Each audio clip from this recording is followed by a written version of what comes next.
The Maikop seizure, 1942, one of the greatest trickery of World War II.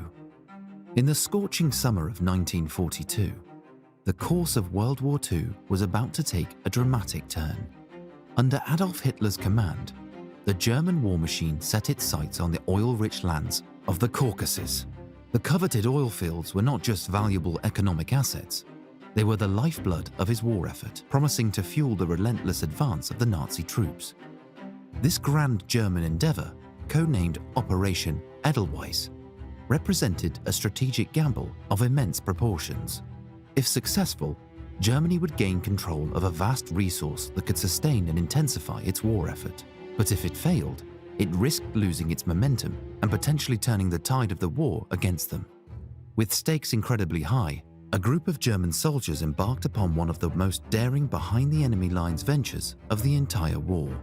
The 1942 summer offensive, codenamed Operation Edelweiss, started with a staggering German attack. As panzer troops rolled through the Russian steppes, the Luftwaffe targeted the retreating Soviet forces, bombing their transportation networks and bridges.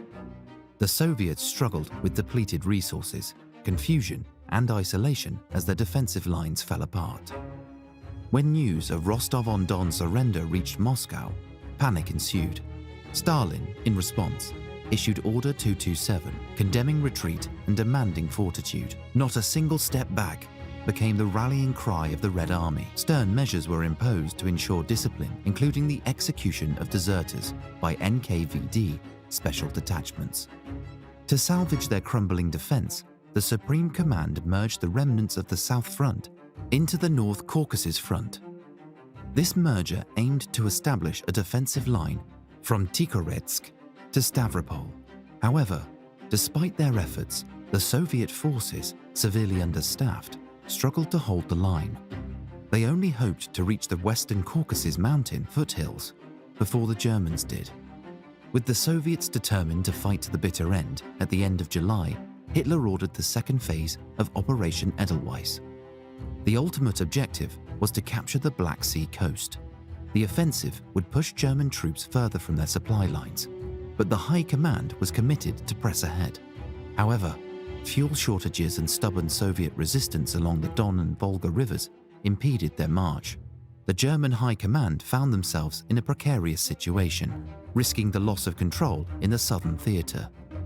The echoes of Stalin's rallying cry, "Not a single step back," reverberated across the battlefield, inspiring the Red Army to stand firm against the German onslaught. Germans were desperate to reach some of the oil fields and adjacent refineries. One of these was the city of Maikop. However, the Soviets, realizing the Germans were close, started destroying derricks and other equipment. If they couldn't have it, neither would the Germans. So, the Germans had to react and reach the Maikop as soon as possible to secure it for the arrival of more substantial units. That, they believed, was a task that could not be performed by using usual military methods. So, they resorted to trickery. On the early morning of August 1st, as the first ray of sunlight broke through the sky, a group of 62 German soldiers crossed the front line and sauntered behind enemy lines. They were dressed as men of notorious Soviet secret state police, the NKVD. Their true identity lay behind the name of the Brandenburgers, the dreadful German Special Operations Unit. Specialized to operate far behind the front lines, Brandenburgers performed covert operations right in front of the eyes of their enemies. Bravery and guile were their weapons in missions covered by the veil of secrecy. They were hated by their enemies as much as by the soldiers of their own army. At the helm of a challenging mission was the fearless, battle-scarred Lieutenant Adrian Freiherr von Volkersam. The goal was audacious yet simple: infiltrate, establish control over the Maikop's oil facilities, and forge a path into the Western Caucasus Mountains, right up to the Black Sea coast. The estimated time? A mere week before the arrival of the conventional forces. In this daring venture, a facade was their best defense. And what better disguise than the uniforms of Stalin's NKVD unit, a force infamous for maintaining order with summary executions. To reduce uncertainty and ensure swift success, von Volkersum understood the need for simplicity and precise objectives. The soldiers he handpicked for this mission were mainly Baltic men with fluent Russian, supplemented by Sudeten Germans, all driven by a shared motivation to conquer Maikop. Volkersum was no stranger to such missions. Known for his spontaneous strategies on the battlefield, he had led multiple operations deep in Soviet territory with his band of independence-seeking Balts. The group assembled for this task included veterans who had fought side by side before, prepared to embark on the long, dangerous journey to Maikop. Another squad of 24 was to undertake a shorter mission, securing the bridge over the Belaya River. Preparations for these unconventional operations on the Eastern Front began in July 1941 at a facility in East Prussia. Volkersum was committed to providing the most realistic training experience possible. The training was a rigorous immersion into the world of the NKVD, using captured manuals to replicate their training, discipline, and procedures. To blend in seamlessly, they mastered the local slang, practiced with enemy weapons, and even boosted their alcohol tolerance, all in the name of authenticity. Even the smallest details were meticulously practiced, like addressing superiors and dealing with subordinates. The aim was to make these interactions second nature, reducing the risk of detection and enhancing their performance.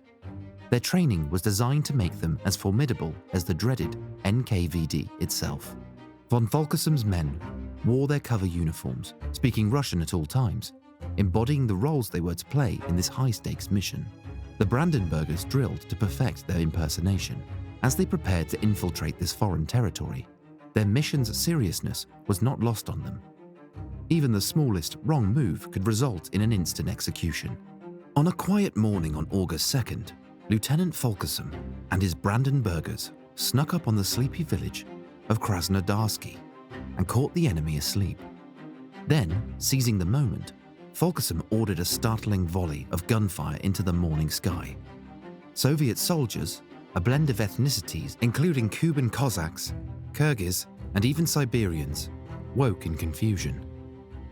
Before they could figure out what was happening, Volkersum and his men took control of the village. Volkersum decided to put their disguise to the test. He climbed onto a truck and made a big show. He chastised the villagers about desertion, weaving tales of Stalin's cunning traps and the dire fate awaiting any who dared to join the fascists. In a theatrical twist, he even staged the threat of a public execution, only to dismiss it casually. His oration served a dual purpose. It asserted the NKVD control and weeded out potential troublemakers, such as the Cossacks, who were then separated and transported north under the guise of a death sentence. With the mission at Krasnodarsky completed, Volkersum's men drove away in their new vehicles, joining the long line of people and cars trying to escape the war. The trip to Armavir took all day, with hot weather, rainstorms, and lots of dust slowing them down, but they kept going.